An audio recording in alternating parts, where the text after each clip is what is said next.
तो अब वक्त हो चला है उत्तर प्रदेश की कुछ बड़ी खबरों का। नमस्कार, मैं हूं आपके साथ शुभी शुक्ला। आप देख रहे हैं नेशन आप समाचार।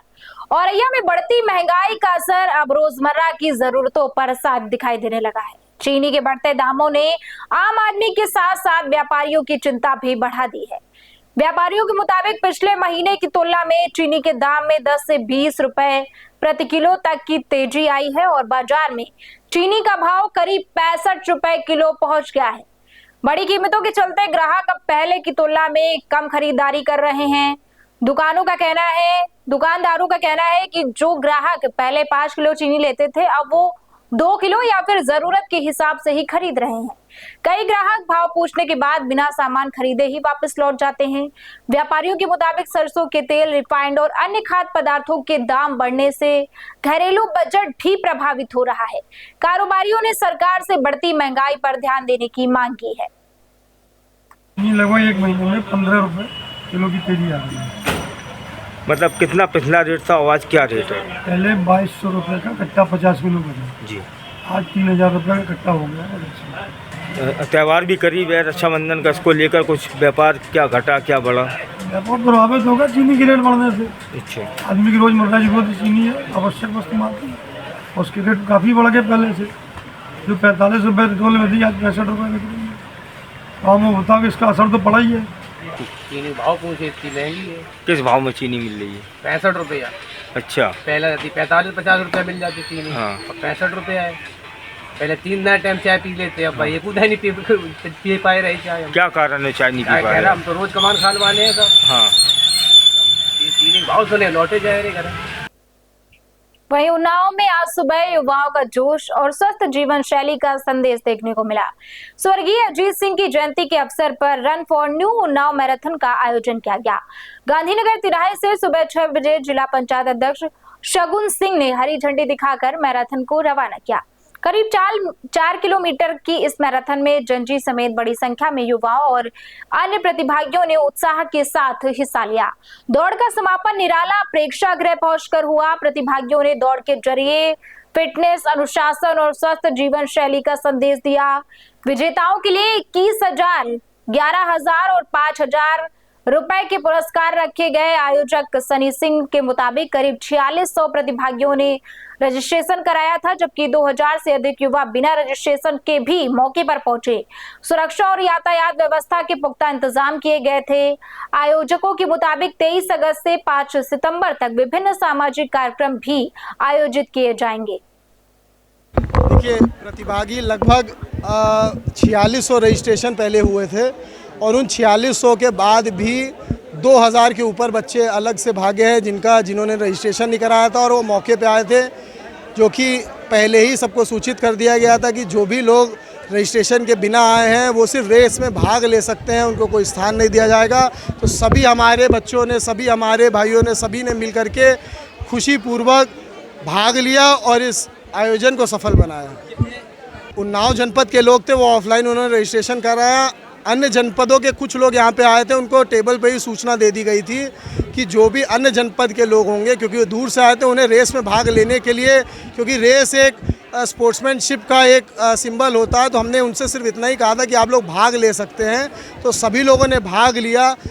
आखिरी में प्राइज़ वितरण को लेकर के उनको बताया भी गया कि बाहर के लोगों के लिए, उसमें स्पेशली मेंशन था हमारे फॉर्म में कि बाहर के जनपद के लोगों को के लिए ये रेस नहीं है, पर क्योंकि बाहर से लोग इतनी दूर से आए थे, उनको एक आप कह लिया अतिथि देव भव के नाम पे हम लोगों ने उनको भाग लेने का मौका दिया और उन लोगों ने लिया। लगभग 900 महिलाएं इसमें भाग ली थी जो कि अंडर 18 में थी, और 500 महिलाएं जो अबव 18 में थी, उन लोगों ने भाग लिया और सफलतापूर्वक सभी कुशल, सभी लोग सुरक्षित अपने फिनिश लाइन पे सभी ने पहुंच करके यहाँ पर स्पोर्ट्समैनशिप की स्पिरिट दिखाई। मुझे अच्छा लगा यहाँ रेस भाग के। मैं फर्स्ट आई हूँ यहाँ पर। सुशांत भैया ने जो रेस कराई है, अच्छा लग रहा है कराओ।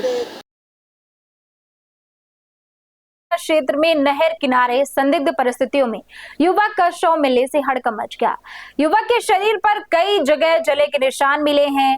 परिजनों ने गांव के ही एक युवक पर हत्या का आरोप लगाया है। मामला सोनारी कला गांव का बताया जा रहा है, जहां देर शाम नहर किनारे युवक का शव मिलने की सूचना परिजनों में सूचना से परिजनों में हड़कंप मच गया। बताया जा रहा है युवक सुबह गांव के ही एक युवक के साथ किसी काम से घर से बाहर निकला था। देर शाम उसका शव मिलने की सूचना मिली। परिजनों का आरोप है कि युवक पर तेजाब डालने के बाद उसका गला दबाकर उसकी हत्या कर दी गई। सूचना मिलते ही पुलिस मौके पर पहुंची और शव को कब्जे में लेकर मामले की जांच पड़ताल शुरू कर दी गई है। फिलहाल पुलिस आरोपों और युवक की मौत के कारणों की जांच में जुटी है। बगल का एक हरिजन है, वो आया, मेरे भाई को साथ में लेके गया। उसके जेब में पता नहीं क्या भरा था, जो तेजाब डाला है वही भरा होगा, कुछ और बता के भर दिया होगा उसमें लेके गया। और उसके बाद में वहाँ मार्केट लेके गया, बाजार। उसके बाद वहाँ से खबर आई कि ऐसे ऐसे हो गया, वो लापता है, तेजाब डाल के मारा है, जहर पिलाया है, गला दबाया है। सब ऐसी कोई चीज नहीं है जो बाकी लगाया हो। क्या वजह लग रही, किस लिए वजह कुछ नहीं थी, उससे न कभी झगड़ा हुआ था, न कभी लड़ाई हुआ था, कुछ भी कभी नहीं हुआ था, कभी झूठ में भी बात नहीं हुई थी। और वो न बोलता था न चलता था, बस गांव के जैसे पड़ोसी होते हैं, पड़ोसी के जैसे था, और कुछ नहीं है इससे ज्यादा। और वो अचानक से लेके गया और ऐसे ऐसे घटना करवा के और फरार हो गया। और उसके बाद वो अकेला नहीं किया है, उसके साथ में और भी लोग हैं, अकेला नहीं है वो। जब उसको पकड़ेंगे और इस पे सख्त कार्रवाई होनी चाहिए। क्या मांग है आपकी, क्या चाहती हैं? मैं ये चाहती हूँ कि इस पे मुझे सख्त से सख्त उसके ऊपर कार्रवाई करें और मुझे इसका मिले, सामने मैं देखूं कि हाँ वो भी मर रहा है जैसे मेरे भाई को जला के मारा है। गांव थाना क्षेत्र संग्रामपुर निवासी अनुज सोनी पुत्र शिव प्रसाद, जिनकी उम्र करीब 26 वर्ष है, का शव नहर के पास पड़ा हुआ है। इस सूचना पर तत्काल संग्रामपुर पुलिस व 112 पुलिस पहुंची। मौके पर शव को कब्जे में लेकर शव को पंचायतनामा और पोस्टमार्टम कार्रवाई की जा रही है। परिजनों से तहरीर प्राप्त कर अग्रिम वैधानिक कार्रवाई प्रस्तुत है। वहीं औरैया के बिधूना से बड़ी खबर सामने आई है। पूर्व विधानसभा प्रत्याशी और समाजवादी पार्टी के वरिष्ठ नेता गौरव रघुवंशी का शनिवार सुबह लखनऊ के मेदांता अस्पताल में निधन हो गया। वो ब्रेन हेमरेज के चलते पिछले 4 दिनों से अस्पताल में भर्ती थे। गौरव रघुवंशी के निधन की खबर से क्षेत्र में शोक की लहर दौड़ गई। उनका पार्थिव शरीर बिधूना स्थित पेट्रोल पंप लाया गया, जहां अंतिम दर्शन के लिए बड़ी संख्या में लोग पहुंचे। इसके बाद पार्थिव शरीर को कानपुर ले जाया गया, जहां उनका अंतिम संस्कार किया गया। उनके निधन पर जनप्रतिनिधियों, राजनीतिक दलों के नेताओं, पत्रकारों और क्षेत्रवासियों ने गहरा शोक व्यक्त करते हुए उन्हें श्रद्धांजलि अर्पित की। समर्थकों और परिचितों ने उनके निधन को क्षेत्र के लिए बड़ी क्षति बताया है। वहीं बुलंदशहर में मिलावटखोरी के खिलाफ खाद्य सुरक्षा एवं औषधि प्रशासन विभाग ने बड़ी कार्यवाही की है। खुर्जा क्षेत्र में 2 डेयरियों पर छापेमारी कर खाद्य पदार्थों के नमूने जांच के लिए प्रयोगशाला में भेजे गए हैं। खुर्जा के गांव डाबर स्थित Shri Ram dairy milk product पर टीम ने छापेमारी कर पनीर, दूध और घी के 3 नमूने लिए। वहीं बिंदावाला चौक स्थित पंडित डेयरी से घी का नमूना लेकर जांच के लिए भेजा गया। बताया गया है कि श्री राम डेयरी के पूर्व में लिए गए नमूने जांच में फेल पाए गए थे। आगामी त्योहारों को देखते हुए शासन के निर्देश पर खाद्य विभाग लगातार छापेमारी कर रहा है। विभाग की कार्यवाही से मिलावटखोरों में हड़कंप मचा हुआ है। खाद्य विभाग की टीम ने नमूनों को जांच के लिए प्रयोगशाला भेजकर आगे की कार्यवाही शुरू कर दी है। यहाँ पर ये डाबर क्षेत्र में है और यहाँ पर टीम आई है। टीम ने पूरा निरीक्षण किया है। यहाँ पर जो भंडारित मात्रा में दूध पाया गया वो 2500 लीटर दूध के करीब है और 200 किलो पनीर और लगभग 150 किलो घी इन्होंने यहाँ पर रखा हुआ है। जो खाद्य पदार्थ है उसके नमूने लिए गए हैं। बाकी साफ सफाई के लिए इनके लिए इम्प्रूवमेंट नोटिस जारी किया जा रहा है।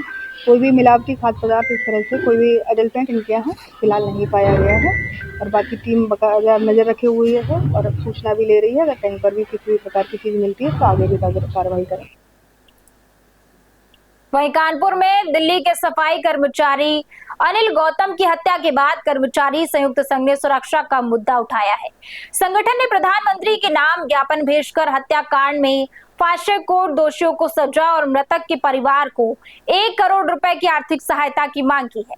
कर्मचारी संयुक्त संघ के मुताबिक 16 अगस्त 2026 की सुबह ड्यूटी के दौरान दिल्ली एमसीडी के सफाई कर्मचारी अनिल गौतम की चाकू से गोदकर हत्या कर दी गई थी। घटना के बाद सफाई कर्मचारियों में रोष और असुरक्षा का माहौल है। संगठन ने नगर निगम कर्मचारियों की सुरक्षा के लिए विशेष गाइडलाइन बनाने की मांग की है। कर्मचारी नेताओं का कहना है कि सफाई कर्मचारी ड्यूटी के दौरान कई तरह के जोखिम उठाते हैं और उनकी सुरक्षा सुनिश्चित करना सरकार और प्रशासन की जिम्मेदारी है। संगठन ने मांग की है कि अनिल गौतम हत्याकांड की सुनवाई फास्ट ट्रैक कोर्ट में कराकर दोषियों को कड़ी सजा दी जाए और मृतक परिवार को तत्काल आर्थिक मदद दी जाए। आज का कैंडल मार्च 16 तारीख को जो दिल्ली में एक सफाई कर्मचारी अनिल कुमार गौतम को प्रातः 8 बजे दबंग लोगों ने चाकू से गोद करके जो उसकी नृशंस हत्या की है, उसके विरोध में आज हम जो है कानपुर नगर निगम केडीएल संस्थान के कर्मचारी उसकी शोक श्रद्धांजलि अर्पित करने के लिए नगर निगम से कारगिल पार्क तक कैंडल मार्च निकालने जा रहे हैं। जिसने हत्या की है, हमारी मांग है कि उसको फांसी की सज़ा दी जाए और मृतक के परिवार को जो है 1 करोड़ का मुआवजा दिया जाए और कानपुर नगर निगम के जिला प्रशासन और नगर निगम प्रशासन द्वारा एक गाइडलाइन बनाई जाए कि जो ये घटनाएं आए दिन होती हैं हमारे कर्मचारियों के साथ, इन घटनाओं पर रोक लगे। उत्तर प्रदेश के 3,53,000 से ज्यादा मिड डे मील रसोइयों को योगी सरकार ने बड़ी राहत दी है। अब सरकारी और सहायता प्राप्त स्कूलों में बच्चों के लिए खाना बनाने वाले रसोइयों को हर महीने 2,000 की जगह 3,000 रुपए मानदेय मिलेगा। इसके साथ ही 5 लाख रुपए तक के कैशलेस इलाज की सुविधा भी दी जाएगी। सरकार ने रसोइयों के मानदेय में 1,000 रुपए बढ़ाने को मंजूरी दी है। अभी उन्हें हर महीने 2,000 रुपए मिलते थे, जिसमें 600 रुपए केंद्र और 1,400 रुपए राज्य सरकार देती है। अब राज्य सरकार अपनी तरफ से 1,000 रुपए और देगी। इसके बाद कुल मानदेय 3,000 रुपए हो जाएगा।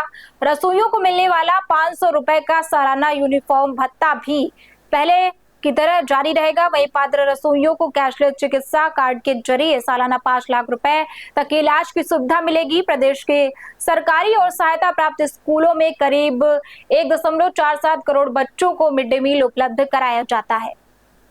प्रधानमंत्री मोदी जी ने देश भर में 55 करोड़ लोगों के लिए जनधन अकाउंट खोल दिया है। जनधन अकाउंट का मतलब गरीब का पैसा सीधे उसके खाते में जाए, जिससे वो स्वयं निकाल सके।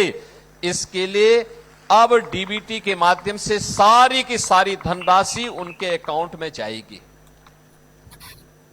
1,000 रुपए मात्र मिलती थी, हमने उसको अब बढ़ा करके पहले 2,000 किया, आज उसको बढ़ा करके 3,000 रुपया आपके लिए किया जा रहा है। मैं प्रदेश भर की सभी रसोइयों को इसके लिए बधाई देता हूं। वहीं उन्नाव में यूपी विधानसभा अध्यक्ष सतीश महाना से जुड़ा एक वीडियो सोशल मीडिया पर वायरल है। वीडियो में राष्ट्रगान बजने के दौरान सतीश महाना कार्यक्रम स्थल से जाते दिखाई दे रहे हैं, जिसके बाद उनके इस कदम पर सवाल उठ रहे हैं। विपक्ष ने इसे राष्ट्रगान के अपमान से जोड़ते हुए निशाना साधा है। हालांकि आयोजकों ने पूरे मामले पर सफाई देते हुए कहा है कि राष्ट्रगान मुख्य सभागार के अंदर बज रहा था, जबकि महाना बाहर गार्ड ऑफ ऑनर वाले स्थान पर थे। मामला उन्नाव के पूरन नगर स्थित एसवीएम इंटर कॉलेज का है, जहां शनिवार 22 अगस्त को उत्तर प्रदेश प्रधानाचार्य परिषद का 46वां प्रांतीय अधिवेशन और शैक्षिक संगोष्ठी आयोजित की गई थी। कार्यक्रम में विधानसभा अध्यक्ष सतीश महाना मुख्य अतिथि के तौर पर पहुंचे थे। इसी दौरान उन्हें गार्ड ऑफ ऑनर दिया गया और उसी वक्त राष्ट्रगान की आवाज सुनाई दे रही थी। वायरल वीडियो में सतीश महाना को राष्ट्रगान पूरा होने से पहले वहां से आगे बढ़ते और फिर गाड़ी से रवाना होते देखा जा रहा है। वीडियो सामने आने के बाद कांग्रेस और आम आदमी पार्टी ने सवाल उठाए हैं और इस राष्ट्रगान के सम्मान से जोड़कर निशाना साधा है। हालांकि विवाद बढ़ने के बाद कार्यक्रम के आयोजक वेणु रंजन भदौरिया ने सफाई दी है। उनका कहना है कि जहां सतीश महाना को गार्ड ऑफ ऑनर दिया जा रहा था, वहां राष्ट्रगान नहीं बज रहा था। राष्ट्रगान मुख्य कार्यक्रम स्थल यानी कि सभागार के अंदर हो रहा था और उसकी आवाज बाहर तक आ रही थी। आयोजकों के मुताबिक किसी वजह से वीडियो देखने पर गलतफहमी पैदा हुई। फिलहाल वायरल वीडियो को लेकर सियासी बयानबाजी जारी है और सतीश महाना की ओर से इस मामले पर आधिकारिक प्रतिक्रिया की जानकारी सामने नहीं आई। तो खबरों का सिलसिला यूं ही जारी रहेगा। तब तक के लिए हमारे साथ जुड़े रहिए और देखते रहिए नेशन आप समाचार।